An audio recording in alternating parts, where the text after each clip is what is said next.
Bien, bonjour à tous et je suis vraiment heureux de vous retrouver ce matin pour notre culte et de pouvoir partager la parole avec vous, ce que le Seigneur m'a mis à cœur dans ce passage de Galates que nous continuons d'étudier, de traverser dimanche après dimanche. Donc Galates chapitre 5, nous sommes rendus. Galates 5.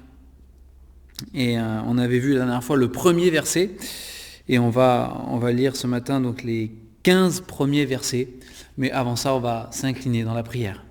Seigneur notre Dieu, nous te remercions encore, nous te bénissons, nous te louons sans cesse, Seigneur, et toujours, et nous le ferons pour l'éternité, pour le salut qu'il y a en Jésus-Christ, pour la beauté de ce que tu nous offres en Jésus, de cette vie éternelle, du pardon de nos péchés, Seigneur, de la sanctification de nos âmes.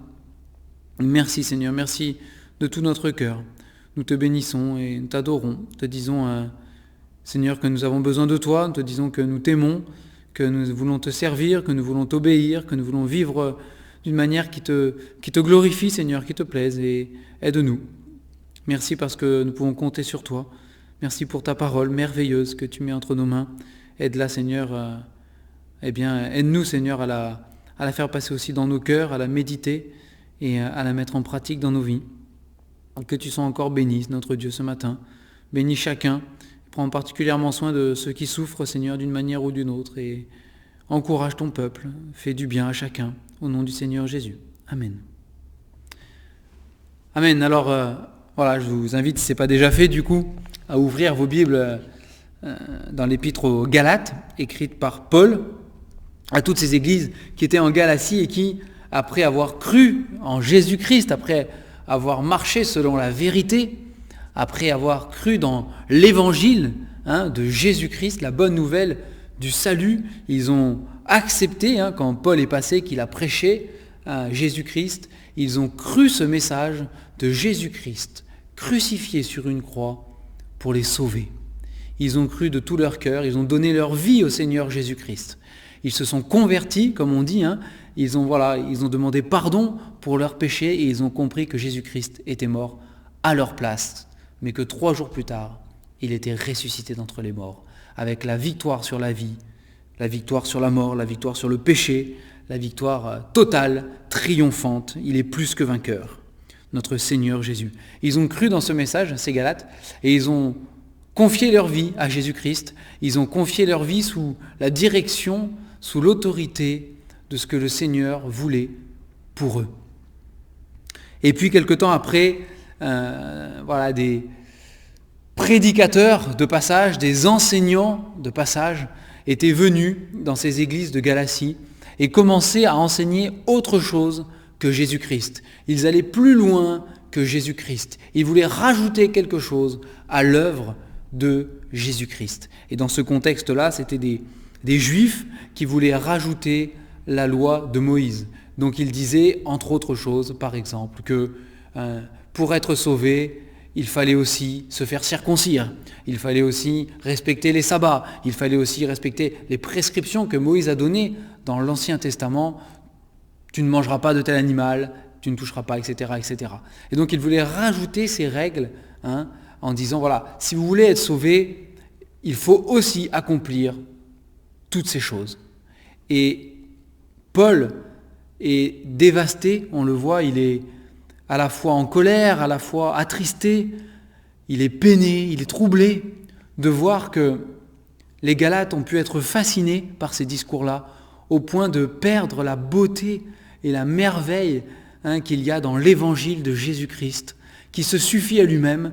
Le Seigneur Jésus, sur cette croix, a proclamé « Tout est accompli ». Tout est accompli, tout est payé, tout est réglé, tout est achevé et continuera de l'être pour l'éternité. Il n'y a rien à enlever et rien à rajouter à ce que Jésus-Christ a fait pour nous. Il a payé à 100% le prix de nos péchés. Il nous offre, par la foi en son sacrifice et en son nom, il nous offre le pardon de nos péchés et la vie éternelle avec certitude, une fois pour toutes. Une fois pour toutes. Et donc ces prédicateurs de passage enseignaient d'autres choses, d'autres prescriptions, et ils remettaient ces païens sous le joug d'une loi, de règles, de préceptes, de traditions, qu'eux-mêmes peut-être avaient quitté du paganisme, ces païens-là, quand ils s'étaient convertis. On l'a vu ensemble et je le rappelle, voilà. Et donc on va continuer, on va poursuivre dans Galates, chapitre 5, du verset 1 au verset 15. Voici ce que Paul écrit à ces Galates. « C'est pour la liberté que Christ nous a affranchis. Demeurez donc fermes et ne vous laissez pas mettre de nouveau sous le joug de la servitude. Voici, moi, Paul, je vous dis que si vous vous faites circoncire, Christ ne vous sert à rien. Et j'affirme encore une fois à tout homme qui se fait circoncire qu'il est tenu de pratiquer la loi tout entière. Vous êtes séparés de Christ, vous tous qui cherchez la justification dans la loi. Vous êtes déchus de la grâce. Pour nous, c'est de la foi que nous attendons par l'Esprit l'espérance de la justice. Car en Jésus-Christ, car en Jésus-Christ, ni la circoncision, ni l'incirconcision n'ont de valeur, mais seulement la foi qui est agissante par l'amour. Vous couriez bien. Qui vous a arrêté pour vous empêcher d'obéir à la vérité ? Cette influence ne vient pas de celui qui vous appelle. Un peu de levain fait lever toute la pâte. J'ai cette confiance en vous, dans le Seigneur, que vous ne penserez pas autrement. Mais celui qui vous trouble, quel qu'il soit, en portera la peine. Pour moi, frère, si je prêche encore la circoncision, pourquoi suis-je encore persécuté ? Le scandale de la croix est donc aboli. Puisse-t-il être retranché, ceux qui mettent le trouble parmi vous ? Frères, vous avez été appelés à la liberté. Seulement, ne faites pas de la liberté, de cette liberté, un prétexte de vivre selon la chair. Mais rendez-vous par amour, serviteurs les uns des autres. Car toute la loi est accomplie dans une seule parole, celle-ci, tu aimeras ton prochain comme toi-même. Mais si vous vous mordez et vous dévorez les uns les autres, prenez garde que vous ne soyez détruits les uns par les autres. Alors Paul, toujours dans ce contexte où les Galates avaient été séduits pour retourner sous la loi, sous ce que Moïse avait prescrit, Paul revient sur ces choses-là et il leur dit, écoutez, c'est simple, si vous vous faites circoncire, Christ ne sert plus à rien. Christ ne vous sert plus à rien. Et Paul dit, tous ceux qui cherchent, et il fait référence à ces prédicateurs qui enseignaient ces choses-là, tous ceux qui cherchent la justification dans la loi sont séparés de Christ. Ils sont déchus de la grâce. Et c'est le cas de toute personne qui, pour son salut éternel, pour son âme, va chercher autre chose que la justification qui est dans la foi en Jésus-Christ. La justification, c'est cette déclaration de Dieu. Cette déclaration de Dieu qui dit « Tu es justifié de tous tes péchés. Tu es déclaré juste, pur, sans péché. » Cette déclaration, Dieu la prononce, la proclame à mon égard, à votre égard, le jour où je crois, le jour où vous croyez que Jésus-Christ est votre Sauveur. Le jour où vous croyez qu'il est mort à votre place, sur cette croix, pour vous racheter, pour payer à votre place le prix de vos péchés. Alors la Bible dit qu'à ce moment-là, Dieu me déclare juste. Et cette justification, le fait que Dieu me déclare absolument juste et pur de tout péché, s'obtient par la foi, la confiance, la pleine certitude. Jésus-Christ est mort à ma place sur cette croix. Et tous ceux qui voudraient obtenir le salut de leur âme, être déclarés justes par des bonnes actions qu'ils voudraient faire, par des bonnes œuvres, par du bien, par une vie réglée, par une prescription de règles qu'on suit à la lettre, en faisant des choses, humainement parlant, tout cela, Paul dit ici, ils sont séparés de Jésus-Christ. Littéralement, ils se sont dérobés à l'action de Christ. L'action de Jésus-Christ pour eux n'a pas de puissance, parce qu'ils ne veulent pas se mettre sous la grâce. Ils ne veulent pas se mettre sous la foi. Sous la foi. Et Paul, il dit, voilà, ça, c'est pour ceux qui cherchent la justification dans la loi. Mais Paul, il dit, pour nous, verset 5, pour nous, c'est de la foi que nous attendons par l'Esprit l'espérance de la justice. Paul, il dit, aujourd'hui, j'ai la certitude qu'un jour, j'obtiendrai de manière pleine, absolue, complète, achevée, cette justice que Dieu me promet à travers Jésus-Christ. Un jour, cette vie éternelle que j'ai commencé à vivre, que j'ai goûtée, je la goûterai pleinement, parfaitement, dans l'éternité, avec Dieu pour toujours.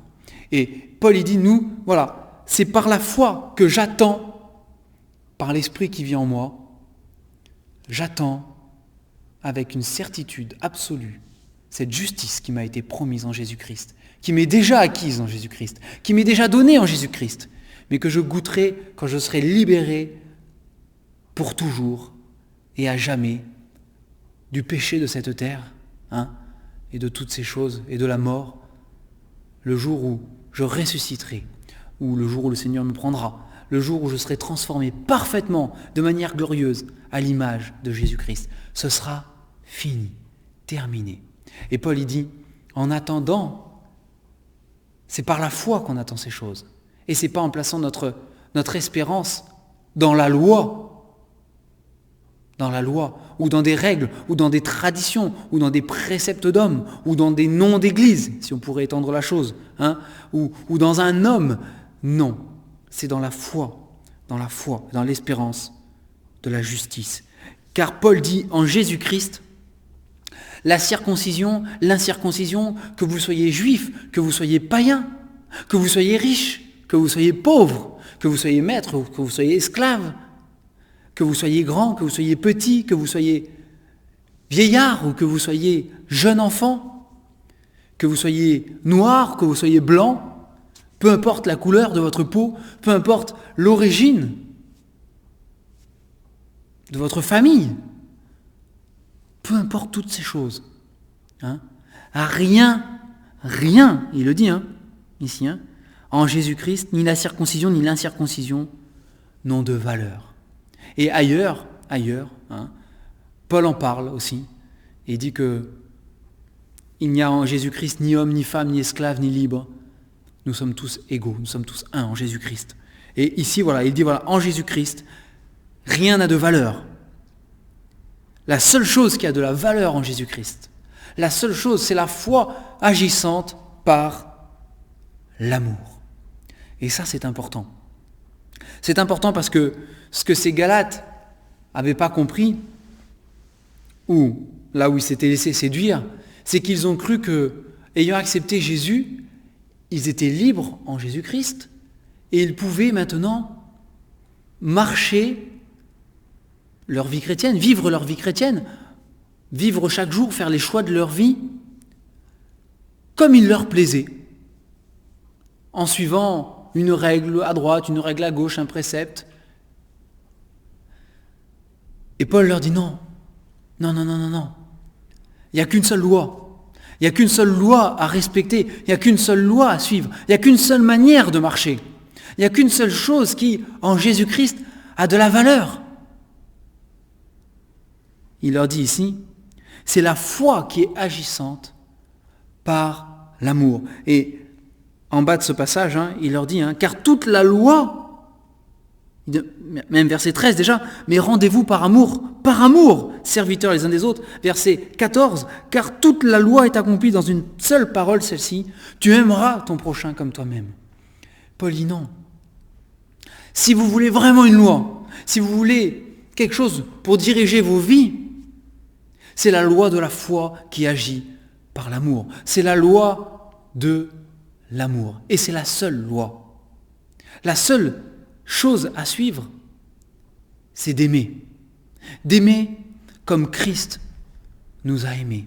Ailleurs dans la Bible, ceci est développé aussi, quand il nous est dit que on doit aimer les frères et on doit même être prêt à les aimer jusqu'à donner notre vie pour eux, s'il le fallait. S'il le fallait. C'est cet amour que Christ a manifesté envers chacun d'entre nous, que nous devons manifester les uns pour les autres, les uns envers les autres. On doit se rendre, et cet amour nous pousse non pas à respecter un credo, un dogme, une tradition, un rite, un précepte. Cet amour nous pousse à nous rendre simplement serviteurs les uns des autres. Et Paul dit, voilà, si vous cherchez comment vivre avec le Seigneur Jésus-Christ, comment vivre ensemble avec le Seigneur Jésus, comment marcher avec lui. Il dit, mais c'est simple, restez dans ce que vous avez reçu dès le début. Restez dans la foi en Jésus-Christ, votre Seigneur, votre Sauveur, votre Roi, votre Libérateur, votre Médiateur, votre Rédempteur, celui qui va revenir vous chercher. Celui qui a l'espérance de la justice, de la victoire, du triomphe, de la vie éternelle. Restez dans cette foi-là. Et cette foi, si vous voulez la mettre en pratique dans vos vies, si vous voulez vivre cette foi, il dit, voilà, elle est agissante, mais par l'amour. Par l'amour. Et elle nous pousse à nous rendre serviteurs les uns des autres. C'est ce que la parole nous enseigne ici. Et le Seigneur nous met en garde, au verset 15. Il dit, mais attention, parce que si vous vous mordez et vous dévorez, les termes sont forts, les termes sont forts. Si vous vous mordez et vous dévorez les uns les autres, prenez garde que vous ne soyez détruits les uns par les autres. Que le Seigneur nous garde de jamais en arriver là. Que le Seigneur garde nos pensées, que le Seigneur garde nos cœurs, que le Seigneur garde nos langues et nos oreilles. Afin qu'on puisse aimer notre prochain et s'aimer les uns les autres comme soi-même. Comme soi-même. Et il y a cette question que Paul pose, et c'est Dieu qui la pose à ses Galates à travers Paul, au verset 7. Vous courriez bien. Qui vous a arrêté pour vous empêcher d'obéir à la vérité? Et là, pour ces Galates, Satan a su trouver le moyen de les arrêter dans leur course. Cette question, parfois le Seigneur pourrait nous la poser à nous aussi, de dire, mais mon enfant, tu courais bien, t'étais bien parti. Et c'est ce que Paul dit à ses Galates au début, mais ils se seraient arrachés les yeux pour le donner à Paul, ils étaient dans leur foi, dans leur amour qui agissait, ils étaient zélés, ils étaient enflammés pour le Seigneur. Rien ne paraissait impossible, parce qu'ils avaient foi en Jésus-Christ. Et après quelque temps, et après avoir bien couru, par une erreur doctrinale, ici c'est le cas pour les Galates, pour chacun d'entre nous ça peut être autre chose, ça peut être une tentation de l'ennemi, ça peut être plein de choses, une déception, une déception des hommes, je ne sais pas, d'église ou autre, mais clac, on est arrêté. Et le Seigneur nous pose la question, mais il nous dit, et ici dans la manière, vous courriez bien, qui vous a arrêté, on voit à la fois on ressent à la fois la frustration de Paul, et en même temps son amour, sa tristesse, sa peine, en même temps sa révolte, mais tu courais bien avec le Seigneur. Qui t'a arrêté pour t'empêcher d'obéir maintenant à la vérité? Qui t'a arrêté?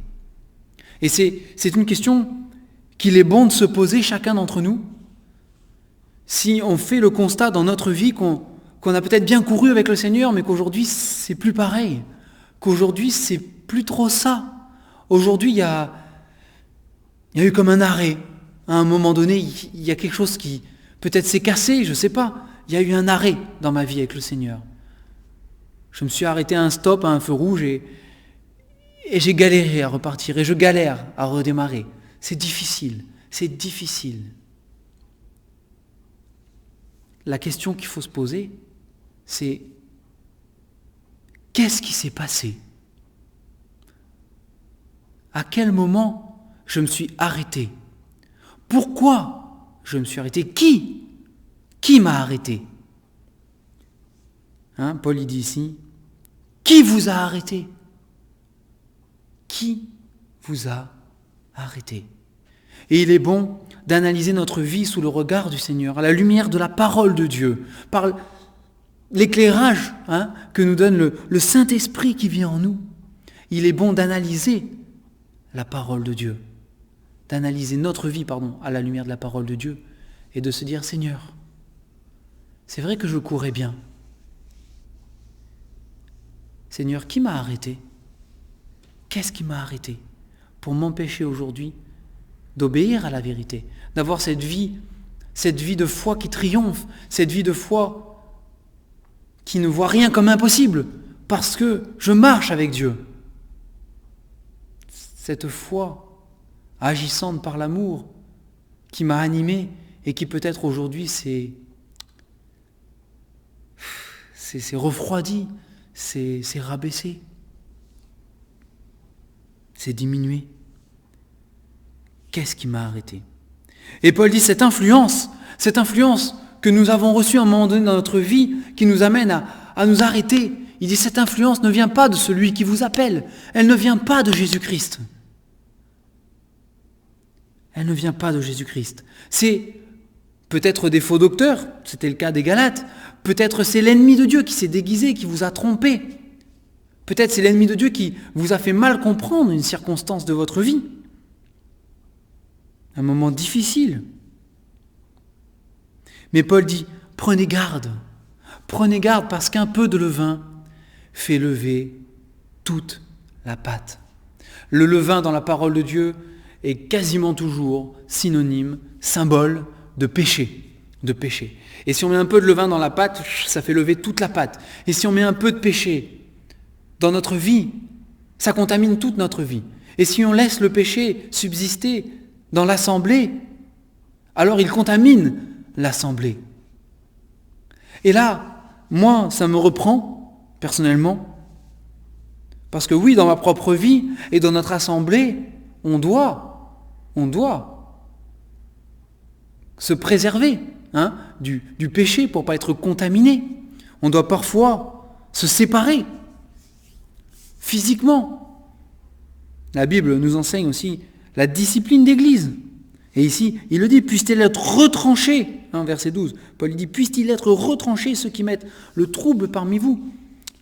Ce n'est pas le sujet de ce matin, mais voilà, dans Corinthiens, il en est question aussi. Il y a cette discipline d'église où parfois l'assemblée est obligée, presque à contre-cœur, de prendre certaines décisions pour préserver la sainteté, le témoignage de Christ, la pureté, la beauté de l'Évangile et de ce qu'enseigne la parole de Dieu. Mais là, voilà, il y a cette remise en question, et moi, ça m'interpelle quand il dit « un peu de levain fait lever toute la pâte », dans le sens où c'est aussi ma responsabilité. Si je courais bien et que j'ai été arrêté, je prends des distances. Je ne prends pas la place que Dieu me donne, je prends des distances. Je risque, par mon comportement, de faire lever toute la pâte. Je risque de contaminer d'autres. Je risque de décourager d'autres enfants de Dieu. Un peu de levain fait lever toute la pâte. Mais Paul, il avait foi en Jésus-Christ. Il avait foi, quelque part, dans l'amour des Galates pour leur Seigneur Jésus. Et au verset 10, C'est beau ce qu'il dit là. J'ai cette confiance en vous, dans le Seigneur, que vous ne penserez pas autrement. Autrement dit, Paul leur dit, mais maintenant que je vous expose ces choses, j'ai foi que vous allez les comprendre. J'ai foi que vous allez mettre en pratique ce que vous recevez. J'ai foi que vous allez comprendre que si vous rajoutez quoi que ce soit à Christ, si vous vous arrêtez dans votre course, vous êtes en danger. J'ai foi que vous allez comprendre ça et que vous allez changer. Vous allez prendre la décision de marcher de nouveau comme vous l'avez fait, de courir de nouveau comme vous l'avez fait dès le commencement, par la foi en Jésus-Christ, qui agit par l'amour que vous allez manifester les uns envers les autres. Les uns envers les autres.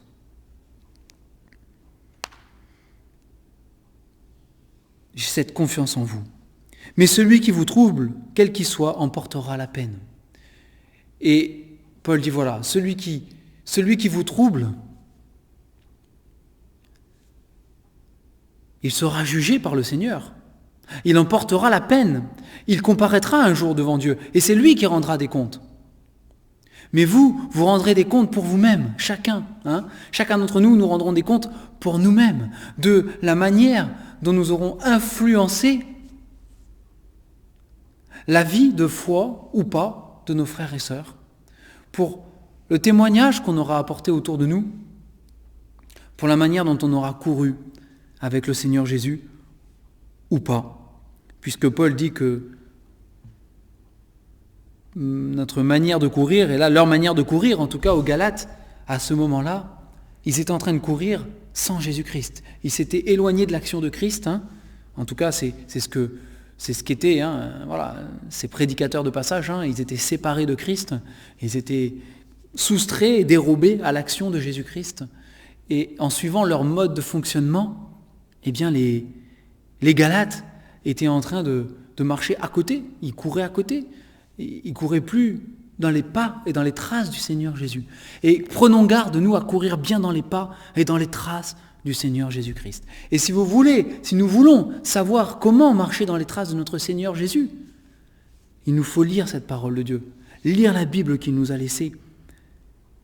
Elle est, nous dit le psalmiste, une lumière sur mon sentier, une lampe à mes pieds. Elle dirige mes pas. Comment le jeune homme rendra-t-il pur son sentier? En se dirigeant d'après ta parole, d'après la parole de Dieu.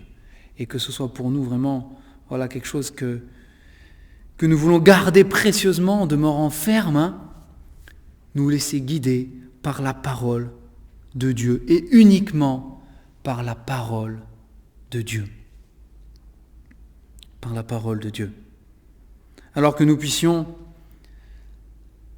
pratiquer cette vie de foi qui agit par l'amour, en se rendant serviteurs les uns des autres.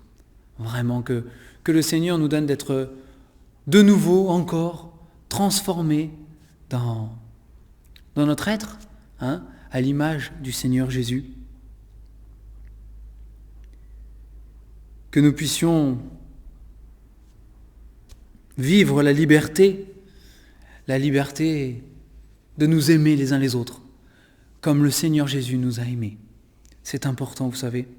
Et ça passe par beaucoup de choses, mais bien sûr, on prie les uns pour les autres, on prend des nouvelles les uns des autres, on intervient les uns pour les autres quand il le faut, on est présent les uns pour les autres quand il le faut. Mais cet amour, c'est tout ce que le Seigneur nous demande. Et cet amour nous conduira à vivre de la manière qui plaît au Seigneur, en nous aimant les uns les autres, selon la parole de Dieu, selon la vérité. Alors voilà, pour terminer, que on puisse peut-être chacun s'examiner soi-même devant le Seigneur et de se dire, Seigneur, je courais bien. Est-ce que j'ai été arrêté? Et si je l'ai été, Seigneur, qui m'a arrêté? Pourquoi je me suis arrêté? Comment? Que nous puissions analyser chacun pour soi-même, là où nous en sommes avec le Seigneur. Et si nous sommes tombés, N'oublions pas que si nous sommes infidèles, il demeure fidèle, dit la parole de Dieu. Si nous confessons nos péchés, il est fidèle et juste pour nous les pardonner et pour nous purifier de toute iniquité. Si nous sommes tombés dans notre course, si nous nous sommes arrêtés, que nous en avons conscience, que nous demandons pardon au Seigneur Jésus, eh bien, la Bible est formelle, elle est claire, elle est limpide. Le Seigneur nous pardonne et le Seigneur nous relève. Et alors, mettant à nos pieds les chaussures que donne les chaussures du zèle que donne l'évangile de paix, eh bien, nous pourrons de nouveau courir dans la carrière qui nous est ouverte. Les yeux, nous dit la parole, sur Jésus, les yeux sur Jésus. Mais la grâce de Jésus, la grâce de Dieu, elle est toujours disponible si nous sommes tombés dans cette course. Frères et sœurs, relevons-nous ensemble et avançons, marchons avec le Seigneur Jésus. Et faisons-lui confiance en toutes choses. Consultons-le pour prendre nos décisions et ne cherchons pas autre chose que Christ. C'est là qu'est la vie, c'est là qu'est la liberté, c'est là qu'est la joie aussi et la paix dans notre cœur, et c'est là qu'est une vie qui rend un culte agréable à Dieu aussi. Que le Seigneur nous bénisse, on va prier pour terminer. Seigneur, je te loue, je te bénis encore ce matin. Je te loue pour ta grâce, Seigneur, pour le pardon qui est en Jésus-Christ, Père. Seigneur, pardon pour toutes les fois où j'ai été arrêté, où je courais bien et où il n'a pas fallu parfois grand-chose, Seigneur, pour stopper. Je te demande pardon, que chacun d'entre nous on puisse te demander pardon, Seigneur. Parce que c'est là qu'est la victoire, en fait. C'est quand on cède, Seigneur, que tu nous rends victorieux. Seigneur, pardon et donne-nous de courir bien, de courir par l'esprit et non par la chair, de courir par la foi et non par la loi. Donne-nous de courir, Seigneur, par la grâce et non par le mérite. Donne-nous de courir, Seigneur, par l'amour, par cette foi qui agit en démontrant l'amour que nous avons les uns pour les autres. Tu l'as dit, Seigneur, à ceci tous connaîtront que vous êtes mes disciples, si vous avez de l'amour les uns pour les autres. Seigneur, dans ces temps troublés et difficiles, que l'amour que nous avons les uns pour les autres puisse être manifesté, qu'il puisse grandir, qu'il puisse s'épanouir, Seigneur, et être un témoignage puissant de Jésus-Christ, Père. Nous te louons, nous te bénissons pour ta grâce, parce que, oui, tu es un Dieu qui pardonne, un Dieu qui ne veut pas que le méchant meure, mais qu'il se repente et qu'il vive. Merci pour la vie que nous avons en Jésus. Donne-nous de marcher et de courir, Seigneur, avec toi, et toujours avec toi, avec personne d'autre, avec rien d'autre autour qu'avec Jésus-Christ. Béni sois-tu, au nom du Seigneur Jésus. Amen. Amen. Voilà, ce culte est terminé. Je vous souhaite une bonne semaine avec le Seigneur Jésus. Et je rappelle qu'on a nos autres études qui sont enregistrées, l'étude biblique du mercredi soir avec Ramon qui nous partage dans l'évangile de Jean. On a aussi l'étude du jeudi après-midi où on suit les traces du prophète Élisée. Et puis pour les enfants, je rappelle qu'il y a aussi l'école du dimanche qui est mise en ligne avec Monsieur Chercheur et Madame Réponse. Et voilà, que le Seigneur puisse vous garder en tout cas, vous bénir et que vous puissiez marcher avec lui et courir même avec lui cette semaine. Soyez bénis.